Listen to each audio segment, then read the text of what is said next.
இந்த அரசாங்கம் வந்து ஒரு கேலிக்கூத்தான அரசாங்கத்துக்கு உண்மைதான். அதாவது நாடாளுமன்ற குழு அறிக்கை வைக்கிற போது அதில் நாங்கள் கொடுத்த எதிர்த்துறை டிசன் நோட்டில் ஒரு 60% எடுத்து விட்டார்கள். இது நாங்கள் வந்து மக்களவைத் தலைவரோடு பேசி கொண்டிருக்கிற போதே மாநிலங்களவையில் என்ன சொல்லுகிறார் என்றால், அந்த துறையினுடைய அமைச்சர், நாடாளுமன்ற விவகாரத்தினுடைய அமைச்சர், நாங்கள் எதையும் நீக்கவில்லை என்கிறார். நீக்கப்பட்டதை சேர்ப்பதற்கு எங்களுக்கு ஆட்சேபம் இல்லை என்று உள்துறை அமைச்சர். அதே நேரத்தில் அடுத்த அவையில் என்ன சொல்லுகிறார் என்றால், நாங்கள் எதையும் நீக்கவில்லை என்கிறார். நம்முடைய மாண்புமிகு திராவிட முன்னேற்ற கழகத்தின் உறுப்பினர் அப்துல்லா அவர்களும் அவரோடு இணைந்த காங்கிரஸ் கட்சியினுடைய மற்ற உறுப்பினர்களும் எழுந்து நீக்கப்பட்ட பகுதியை சேருங்கள் என்று சொன்னபோது நாங்கள் நீக்கவே இல்லை என்று அமைச்சரே சொல்லுகிறார். இதை விட ஒரு முரண்பாடு, ஒரு கேலி கூத்து இந்த அரசாங்கம் எப்படி நடைபெறுகிறது என்பதற்கு வேறு எந்த சாட்சியங்களும் தேவையில்லை. இப்படி ஒரு மோசமான கேவலமான ஒரு அரசாங்கம் நடைபெற்று கொண்டிருக்கிறது.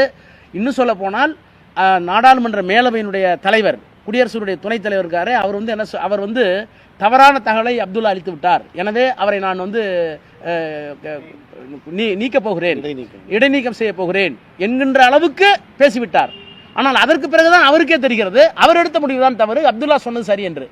அப்ப ஒரு நாடாளுமன்றத்திலேயே தவறான தகவலை நாடாளுமன்ற விவகாரத்தினுடைய அமைச்சரே சொல்லுகிறார் என்றால், அவருக்கு வந்த கிடைத்த செய்தி உள்துறை அமைச்சருக்கு கிடைக்கவில்லையா, அல்லது உள்துறை அமைச்சர் இவருக்கு போதுமான புரிதலை தரவில்லையா?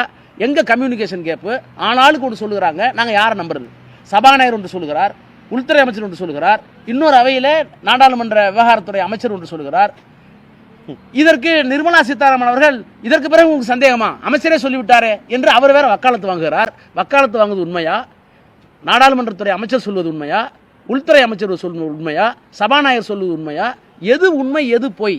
இப்படி ஒரு மோசமான ஒரு நிர்வாகம் இன்றைக்கு நாடாளுமன்றத்தில் நடைபெற்றுக் கொண்டிருக்கிறது என்றால், the independence of the parliament and sovereign power of the parliament, நாடாளுமன்றத்தினுடைய இறையாண்மை, நாடாளுமன்றத்தினுடைய தன்னிச்சையான நடவடிக்கைகள் இன்றைக்கு முற்றிலுமாக ஆளுங்கட்சியால் முடக்கப்பட்டிருக்கிறது என்பது வெள்ளிடை மலையாக இன்றைக்கு தெரிகிறது. இப்படிப்பட்ட மோசமான ஜனநாயக படுகொலையை, அரசியல் சட்டத்தின் மீது நடத்தப்பட்ட தாக்குதலை, நாடாளுமன்ற நடைமுறைகளின் மீது நடக்கப்பட்ட தாக்குதலை சுதந்திர இந்தியாவில் எந்த அரசும் செய்திருக்க முடியாது.